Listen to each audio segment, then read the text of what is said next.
नमस्कार दोस्तों, मैं हूं अर्पित और एक बार फिर से आपका स्वागत है। पिछले लोकसभा चुनाव में 100% स्ट्राइक रेट के साथ सभी 5 लोकसभा सीट अपने हिस्से की जीतने वाले चिराग पासवान का नाम इस समय सिर्फ बिहार की राजनीति में नहीं बल्कि राष्ट्रीय स्तर पर चर्चा का विषय बना हुआ है। इसका कारण ये है कि बिहार में विधानसभा चुनाव होने वाले हैं और इसके काफ़ी पहले ही चिराग पासवान ने ऐलान कर दिया था कि वो राष्ट्रीय राजनीति में नहीं बल्कि बिहार की राजनीति में खुद को स्थापित करना चाहते हैं और इसी के चलते उन्होंने भारतीय जनता पार्टी से 50 सीटों की मांग कर दी थी बिहार विधानसभा चुनाव में। अब उन्हें 50 सीटें मिल जाएंगी, भाजपा और जेडीयू दे देगी, इसकी उम्मीद तो शायद खुद उन्हें भी ना हो। लेकिन इस वीडियो में हम आपको बताने जा रहे हैं कि चिराग पासवान की पार्टी से कौन सी सीटों पर कौन कौन प्रत्याशी उतरने जा रहे हैं, यानी उन नेताओं के नाम बताने जा रहे हैं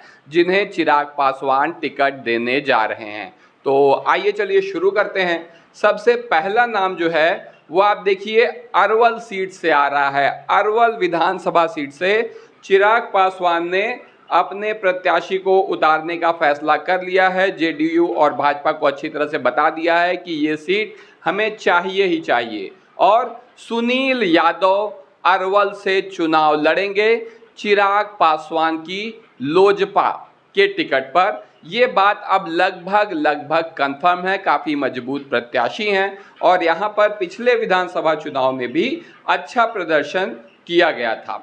अगली जो सीट है वो है तरैया विधानसभा सीट। इसकी मांग भी चिराग पासवान कर रहे हैं। उन्होंने बहुत सारी सीटों का नाम दिया है, हालांकि वो सभी सीटें नहीं मिलेंगी, लेकिन जो सीटें मिलने की अच्छी संभावना है, जहां से उनके पास मजबूत प्रत्याशी हैं, वो हम इस वीडियो में आपको बता रहे हैं। तो अगली जो सीट है तरैया, आपको बता दें सुधीर सिंह, जिनकी आप यहाँ फोटो देख रहे हैं, पहले ये निर्दलीय लड़ने की तैयारी कर रहे थे इसी सीट से। यहाँ पर मजबूत व्यक्ति हैं ये, लेकिन अब ये तय हो गया है चिराग पासवान के संपर्क में हैं और चिराग पासवान इन्हें टिकट देने को सहमत हैं अपनी पार्टी से।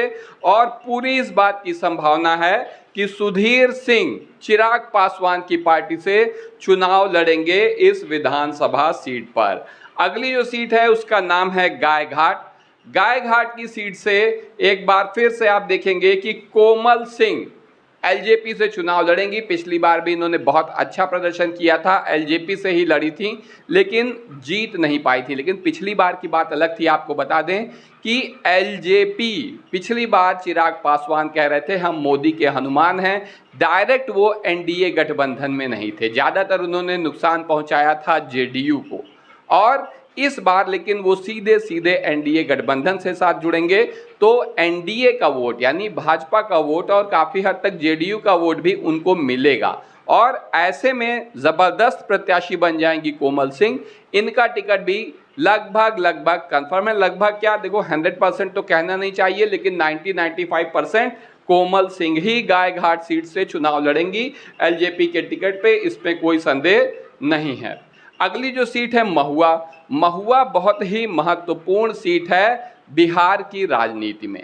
यहाँ पर ज़्यादातर आप ये समझ सकते हैं कि आरजेडी ही चुनाव जीतती है और या तो तेज प्रताप यहाँ से चुनाव लड़ेंगे या तेजस्वी यादव ही लड़ेंगे। अगर तेजस्वी यादव नहीं लड़े तब तेज प्रताप लड़ेंगे। हालांकि उन्हें लालू जी ने परिवार से और पार्टी से बाहर कर दिया है, लेकिन वो निर्दलीय चुनाव लड़ने की तैयारी में लगे हैं और जहां से वो लड़ेंगे तो फिर आरजेडी अपना कैंडिडेट नहीं उतारेगी। तो ये भी हो सकता है कि तेज प्रताप निर्दलीय यहाँ से लड़ें और आरजेडी अपना कैंडिडेट ना उतारे, लेकिन ऐसा केवल तब होगा जब इस सीट से तेजस्वी यादव ना लड़ जाएं खुद।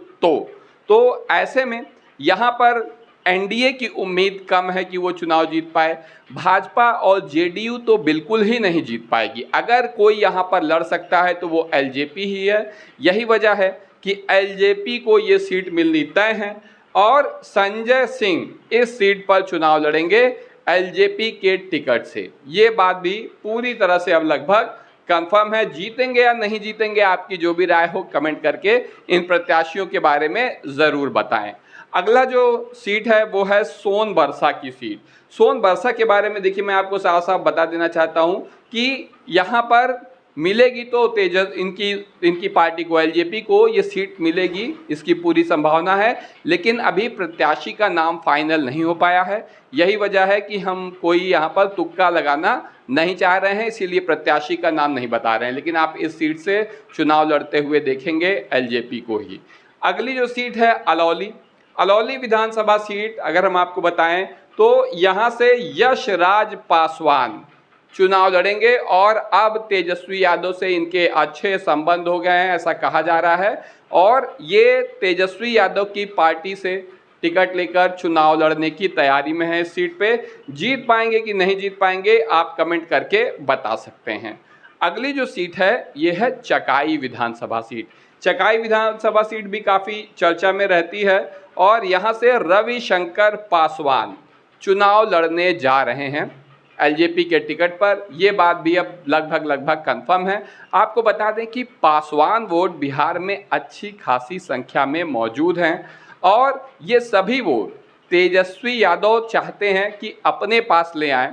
यही वजह है कि इनके चाचा से, पारसनाथ जी से उन्होंने गठबंधन कर लिया है। ईद पर जो है लालू जी से मिलने भी वो गए थे, लेकिन उनके साथ पासवान समाज का समर्थन अगर पिछले लोकसभा चुनाव को देखें और उसके पहले विधानसभा चुनाव को देखें तो उनके साथ पासवान समाज उस हद तक नहीं है, बल्कि चिराग पासवान स्पष्ट रूप से पासवान समाज के नेता के रूप में सामने आए हैं। बल्कि पासवान समाज से हटकर भी बहुत सारा वोट इनके साथ जा रहा है।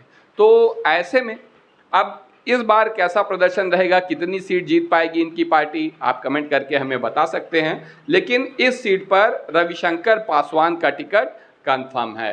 अगली जो सीट है ये है सिकंदरा भी बहुत ही महत्वपूर्ण सीट है और यहाँ से सुभाष पासवान चुनाव लड़ते हुए दिखाई देंगे आपको एलजेपी के टिकट पर। यहाँ पर भी तेजस्वी यादव अच्छा कैंडिडेट उतारेंगे, ऐसी पूरी उम्मीद है। लेकिन चिराग पासवान ने भी एनडीए की तरफ से इस सीट पर अपना दावा ठोका है और पूरी उम्मीद है कि उन्हें यहाँ पर टिकट मिलने जा रहा है। सुभाष पासवान यहाँ से चुनाव लड़ते हुए आपको एलजेपी के टिकट पर दिखाई देंगे।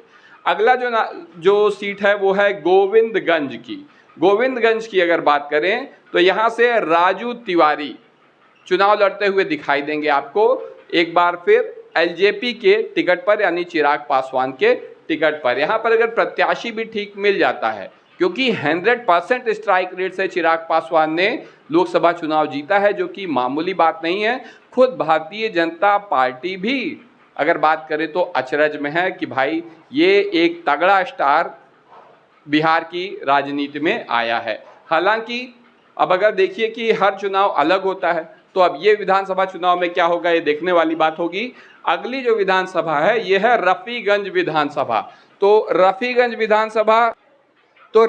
विधानसभा से आप चुनाव लड़ते हुए देखेंगे एलजेपी के टिकट पर प्रमोद कुमार सिंह को। प्रमोद कुमार सिंह यहाँ से चुनाव लड़ने की तैयारी काफ़ी समय से कर रहे हैं, मजबूत कैंडिडेट साबित होंगे। चुनाव जीत पाएंगे या नहीं आप अपनी राय बता सकते हैं। और अगली जो सीट है ब्रह्मपुर विधानसभा सीट, और इस सीट से जो है बहुत ही महत्वपूर्ण व्यक्ति चुनाव लड़ने जा रहा है एलजेपी से। इनका नाम है हुलास पांडे। हुलास पांडे पिछले दिनों तब चर्चा में आए जब इनके ऊपर ईडी की रेड पड़ी थी। ये चिराग पासवान के बहुत ही खास व्यक्ति हैं, बालू खनन से इनका संबंध है और इसी संदर्भ में इनके ऊपर रेड पड़ी थी, जिससे चिराग पासवान, भाजपा और मोदी सरकार, अमित शाह सभी से बहुत ज़्यादा नाराज़ हुए थे। ऐसा कहा जा रहा है कि चिराग पासवान के ऊपर दबाव डालने के लिए ही इनके ऊपर रेड डाली गई थी अमित शाह के कहने पर या उनके इशारे पर, लेकिन ये सब अटकलें हैं। हुलास पांडे का टिकट यहाँ पर कंफर्म है क्योंकि उस रेड से कुछ खास निकल कर आया नहीं है। तो ऐसे में अब आपका क्या कहना है, इन प्रत्याशियों में से कौन कौन चुनाव जीत पाएगा और इस बार बिहार में किसकी सरकार बनेगी, कमेंट करके ज़रूर बताएं। वीडियो को लाइक करिए, चैनल को सब्सक्राइब करिए, अपने दोस्तों के साथ शेयर करना ना भूलिए। धन्यवाद।